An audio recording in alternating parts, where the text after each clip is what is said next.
voice of Morgantown. We break it first. WVU pride. We quench your thirst. No spin, all truth, loud and proud. Mountaineer nation, say it loud. The voice of Morgantown. VOM, Mountaineer pride. We go all in. First to the facts, last to the spin. It's the voice of Morgantown. Let's begin. And we welcome you into another edition of The Rush Show presented by the voice of Morgantown. This is the show where I give you West Virginia and Big 12 takes and analysis in 10 minutes or less. So let's begin. We are one day closer to the start of the college football season, where West Virginia will kick off against Robert Morris in good old Morgantown, West Virginia. And just to let you all folks know, I'm not doing my predictions quite yet.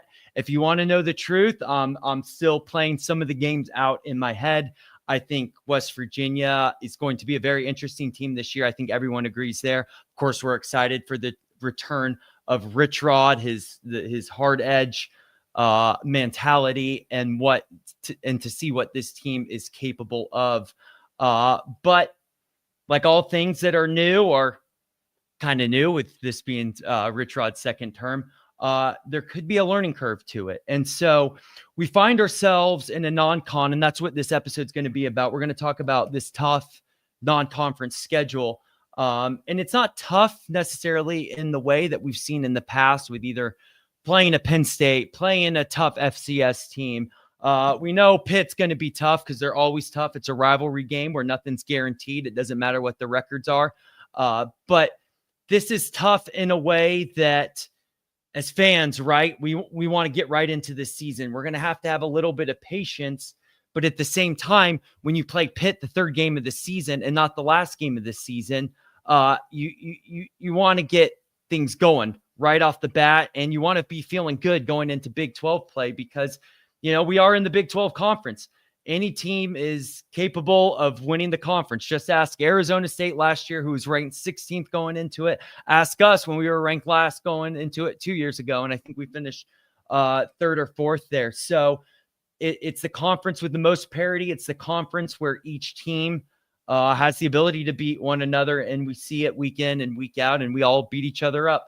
But let's take it back to the non-conference here, and let's discuss this because, like I said, again, this is Rich Rod's first year back, and the type of tempo, the type of offense that he runs, it's fantastic offense. It's ingenious. It's one that takes a second to figure out, but once it clicks, and no one can stop it. But like I said, it does take a second to figure out. And I think this year, especially at first, we're going to need the defense to step up. And even if the offense is clicking on all cylinders, right, it's important for that defense to step up, because if we're, going quick, going fast, no huddle, score, right, the defense is going to be on the field regardless a lot. So let's kick it off. Like I said, we start off the season against Robert Morris, a local, and I like it when we play local FCS teams. I think it's a good thing. I liked it when we played Duquesne a couple years back, and that was actually the game where it was a little tough at first, and then after that storm, we settled ourselves in, felt good, and then we carried that on into the Big 12 season.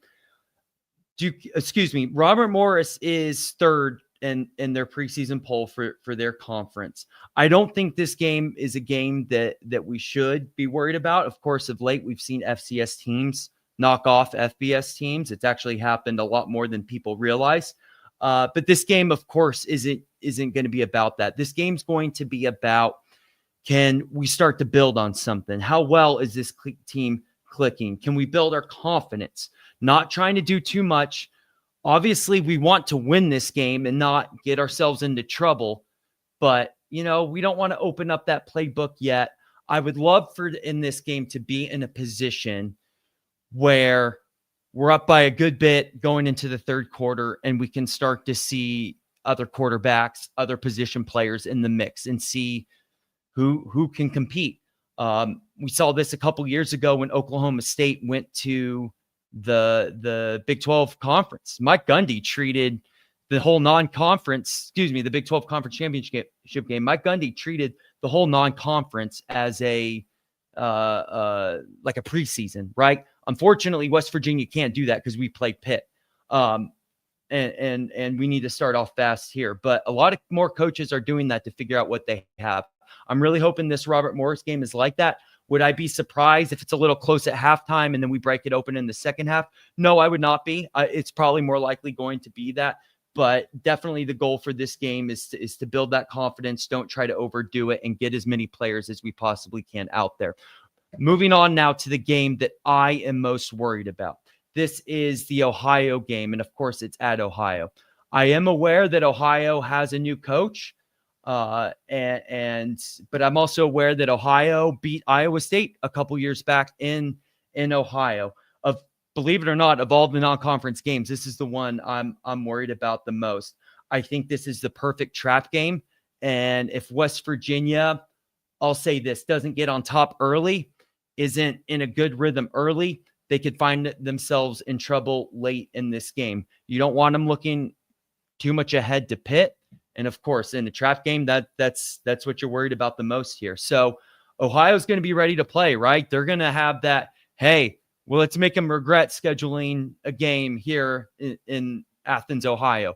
And they have nothing to lose anyway, right? So they're going to give us all we got. And that's game's going to be an early challenge for us. And if we're able to come out of that game with a win, it's going to be a lot bigger of a win for, I'll say, the spirit of the program than it'll look on paper, right? Because we know the national media, they're going to be like, West Virginia should win this game. This should be no problem. But we see that a lot. If, you're not an SEC or Big Ten game, they don't, heaven forbid, they look a little deeper and pull back the layers and realize what's really at stake at a game like this. So definitely worried about this game the most in a weird way too. I don't want to think like this, but sometimes we have to, right? If we lose to Ohio, this could also be one of those games where it's a blessing in disguise and players come out motivated to play Pitt, get things going for the Big 12 season. And it's one of those, short-term pain for long-term success. Don't want to talk about like that, but we've seen it before. But moving on, of course, to the most important game of the non-conference is this Pitt game. And hey, this is the last time that we play them for 4 years. And we always remember who wins that game last, right? You have to hold on to that for 4 years. This is the game that got in Neil Brown a lot of trouble last year. Honestly, it's a game that we should be 3-0 against them since we've started playing again. It's absolutely ridiculous that we're not 3-0 and that we're 1-2. But I digress. You got to move forward here. And Rich Rod is the coach now. And you think a day goes by where Rich Rod doesn't remember that game back in 2007. I know he went to Michigan after that. I know he's done a lot of things since then, but that's the type of game. That's the type of thing that keeps coaches up at night when they remember that. And I don't think it's a coincidence. Maybe technically is, but hey, I'm not a big believer in coincidences that the game's on 9/13. I think this is the perfect revenge game. I think this is the game where the cycle completes itself, right? And we get this program firing and we look like we're the West Virginia team of the mid 2000s, the early 10s again. Of course, with a rivalry game, it's a culture game. It doesn't matter what the records are going into it. It doesn't matter who's supposed to do what. I don't need to remind you guys twice. This is the game where everyone shows up because it's more about the win or the loss. This is about bragging rights, especially in the area in which Pittsburgh and Morgantown are, because people don't forget these games. If anything, like I just said, it keeps you up at night. It wears on you. Pitt's supposed to be a decent team this year, and they're not going to take this game lightly either. They want to get a good start there. So, like I said, tough non-conference schedule, but tough in a different way that we're not used to. Have a lot of faith in this team, and this is a great way to get the Big 12 started. We'll see everyone again real soon, and let's go Mountaineers.